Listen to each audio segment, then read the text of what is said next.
I share with you the undiluted word of God according to the leading of the Holy Spirit. In the name of God the Father, and of the Son, and of the Holy Spirit. Please sit. We give thanks to the Lord for a day like this, for the unique privilege granted to every one of us to be alive today. Surely it is not by our power, neither it is by our might. And I pray that the joy of the Holy Spirit will continually fill our hearts in the name of Jesus Christ. Today we congratulate and rejoice with all families celebrating their family harvest today. And most especially we thank God for the Egbe Imole Christi Society, especially on the occasion of their anniversary. It is our prayer for this society of Christ that the power of the Lord will continually be visible in your lives in the name of Jesus Christ.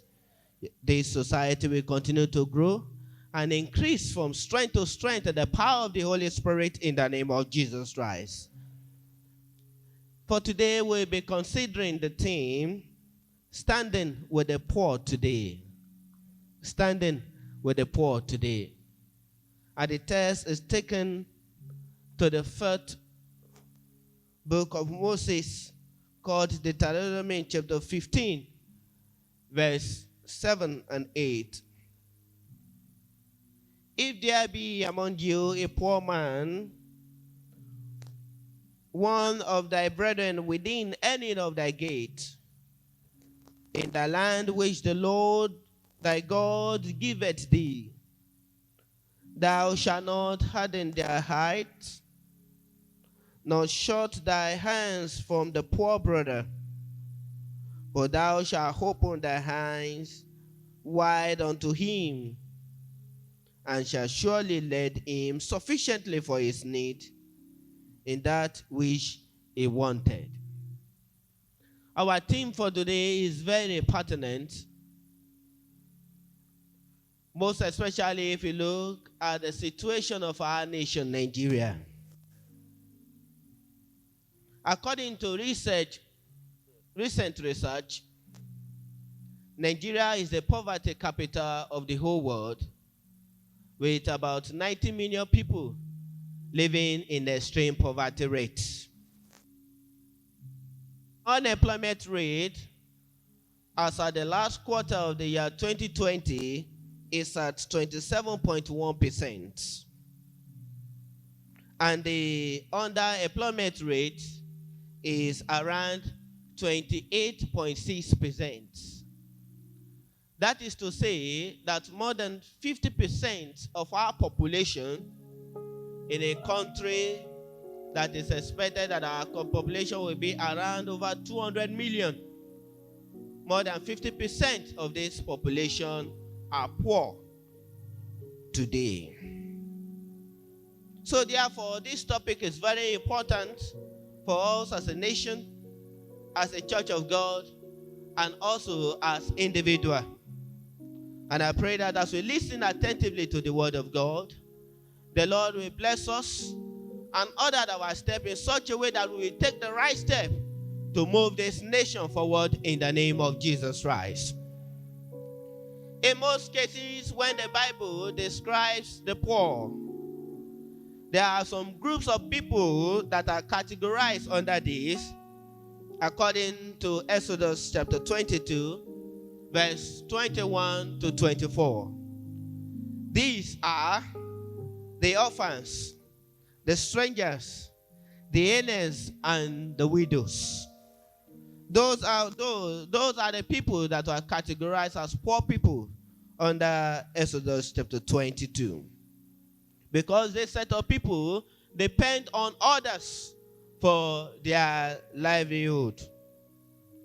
Also, even if we look at it from the New Testament perspective, we will know vividly that the weak and the sickly person, one who bread for bread, the needy and the oppressed are also categorized as poor people. Deuteronomy chapter 15 verse 7 to 11 reveal that God's obedience to law, according to his commandment, expected us to grow out of sincerity to desire to love God, and also to help those in need. It must be noted that God cares about our attitude and desire to help those who are poor or unfortunate.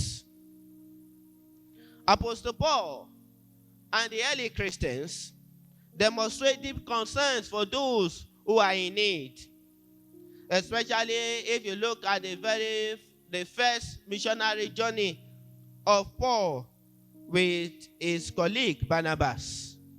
They sent some relief to the church in Jerusalem because they know that the churches in Judea, especially the Christians there, are in need. According to Acts of the Apostle, chapter 11, verse 28 and 30.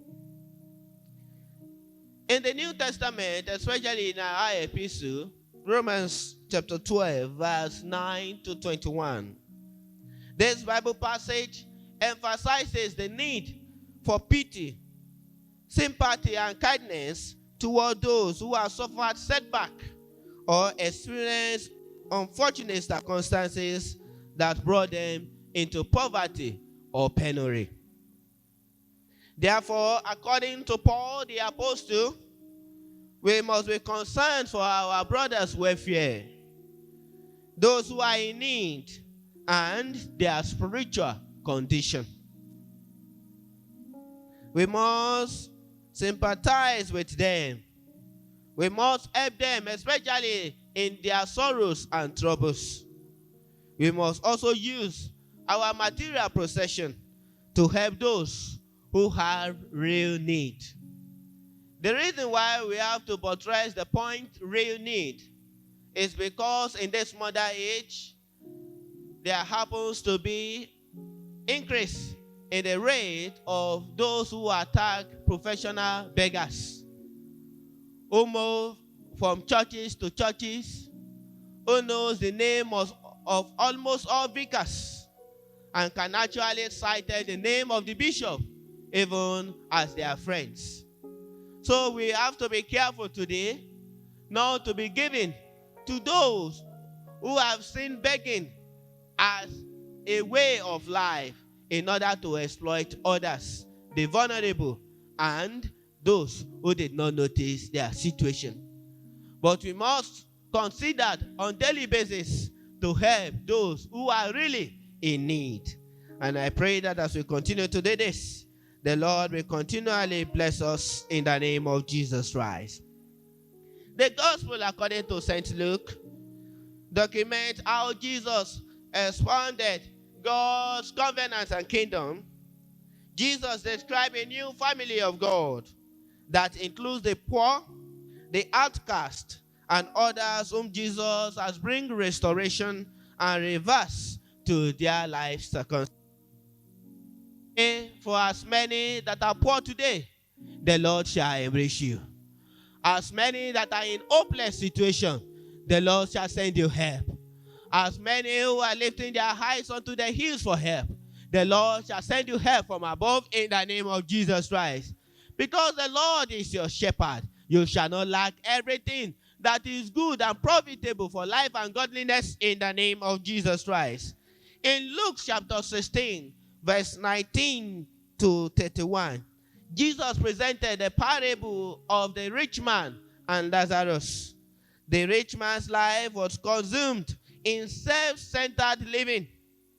He made the wrong choice and suffered eternally. May this never be our portion in the name of Jesus Christ. Lazarus, on the other hand, lived all his life in poverty, but his heart was right with God. He never gave up his faith in God. He died and was immediately taken to the paradise.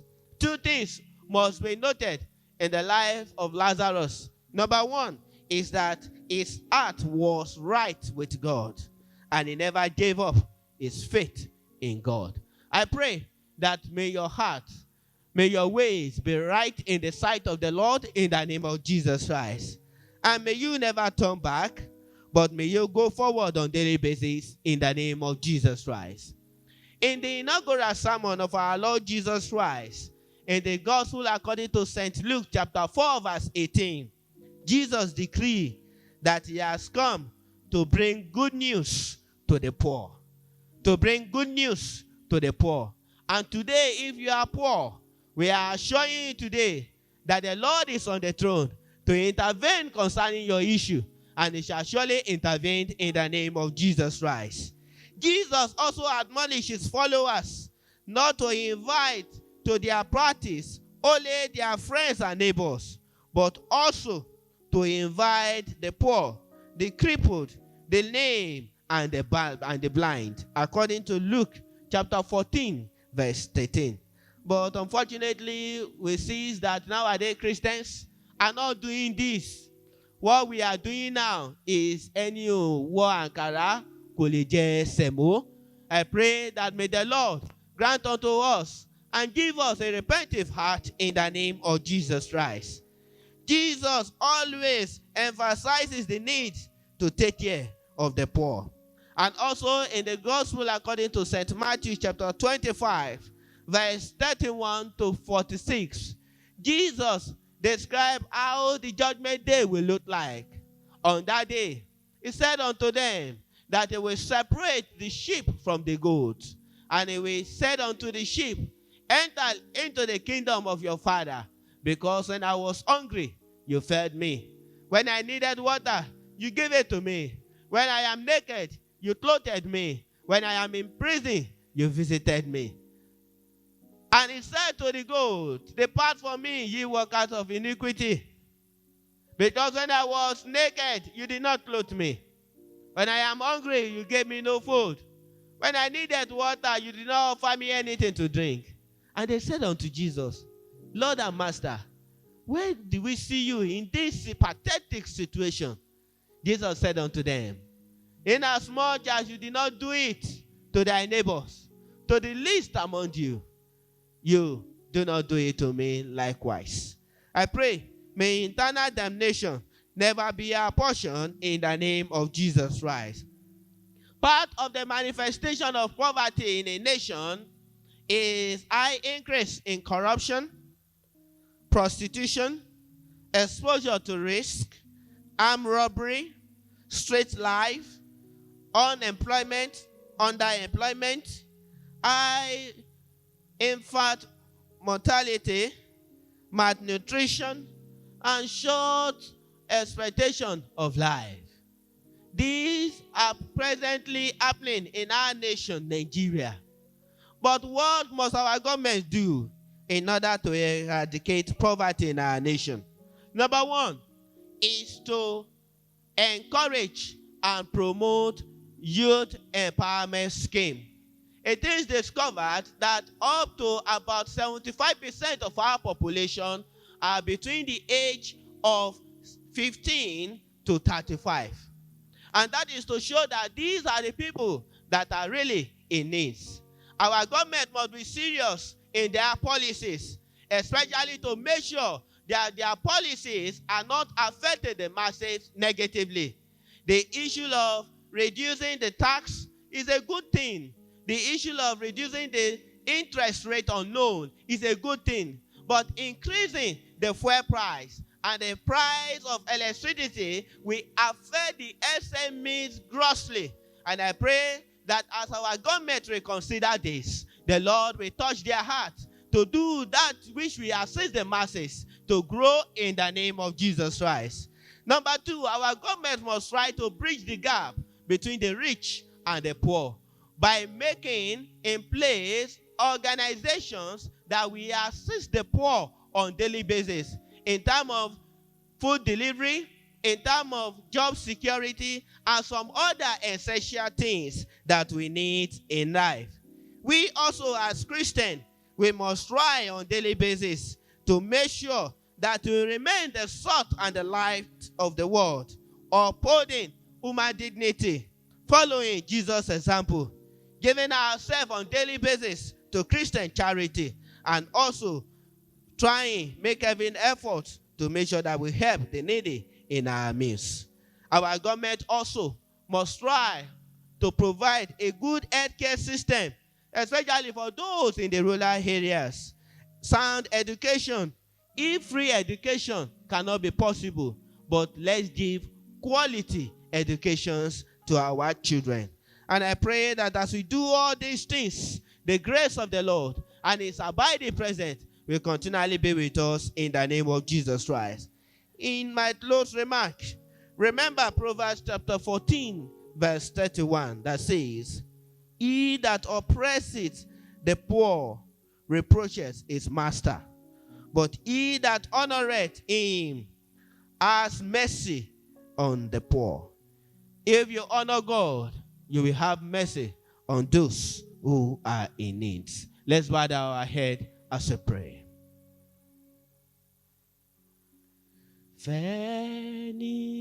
Fẹ́nìkejì rẹ̀, àṣẹ Olúwa ni,